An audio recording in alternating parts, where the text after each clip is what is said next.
भाई ने सवाल किया कि मैदान महशर में खवातीन से सबसे पहले कौन सा सवाल पूछा जाएगा। वीडियो पूरा सबसे पहले सवाल मेरा जवाब ये मालूम है होगा तो कमेंट में जरूर बताना आप लोग कि मैदान अशर में खवातीन से सबसे पहले क्या पूछा जाएगा। आप ये मेरे लिए इतने मुश्किल जवाब ढूंढ के लाते हैं सवाल जितने भी। इतना मुश्किल तो नहीं है, खैर सबको पता होगा। देखो, मैदान हशर में खवातीन और मर्द का हिसाब नहीं है। मैदान हशर में खवातीन हो या मर्द, उन सबसे पहला सवाल यही पूछा जाएगा कि नमाज के बारे में, और जवाब भी उसका उसी में होगा। लेकिन सवालात जितने भी दिए जाएंगे वो खवातीन और मर्द के हिसाब से नहीं होंगे, उस खवातीन हो या मर्द हो, उन सबसे नमाज के बारे में पूछा जाएगा। अच्छा, थैंक यू सो मच। ये बिल्कुल सवाल हमने इससे मुख्तलिफ किया था कि अच्छा ये पता है कि खवातीन से दूसरा सवाल क्या किया जाएगा। खवातीन से और हमारे खवातीन से दूसरा जो सवाल किया जाएगा उसमें उनके शौहरों के हकूक़ के बारे में, खवातीन के बारे में अगर बोला जाए तो।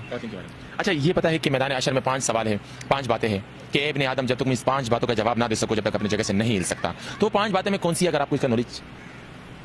5 बातें जो हैं उसमें उम्र के बारे में पूछा जाएगा कि इतनी उम्र आप उम्र दी थी, कहाँ खर्च की। जी बिल्कुल, उम्र के हवाले से, और जवानी कहाँ सर्फ की। जवानी, हाँ जवानी दूसरा सवाल है कि जवानी, और ये 2 हो गए, जवानी और कमाया कैसे, कमाया कैसे, हलाल तरीके से कैसे कमाया, ये सवाल। और कमा कर खर्च कैसे किया। खर्च कैसे किया, बिल्कुल। और 5वां सवाल, 5वां है जितना आपको इल्म था उस पर अमल कितना किया। बिल्कुल। अमल था या नहीं था, अमल था या नहीं था। बिल्कुल। मैदान अशर पे 5 सवालों का जवाब, जब तक इब्ने आदम, जब तक वो जगह से हिल नहीं सकता, इब्ने आदम की औलाद, जब तक इस 5 सवालों का जवाब ना दो। उम्र दिया था, कहाँ खर्च किया, जवानी कहाँ खर्च की, माल कैसे कमाया और कैसे खर्च किया, आपने अपने इल्म पर कितना अमल किया, क्या लेकर आए हो तुम। तो ये 5 सवालों का जवाब मैदान अशर में लिया जाएगा। अच्छा दूसरा सवाल मैं आपसे ये कर लेता हूँ कि इसमें मैं एक और बात ऐड कर दूं।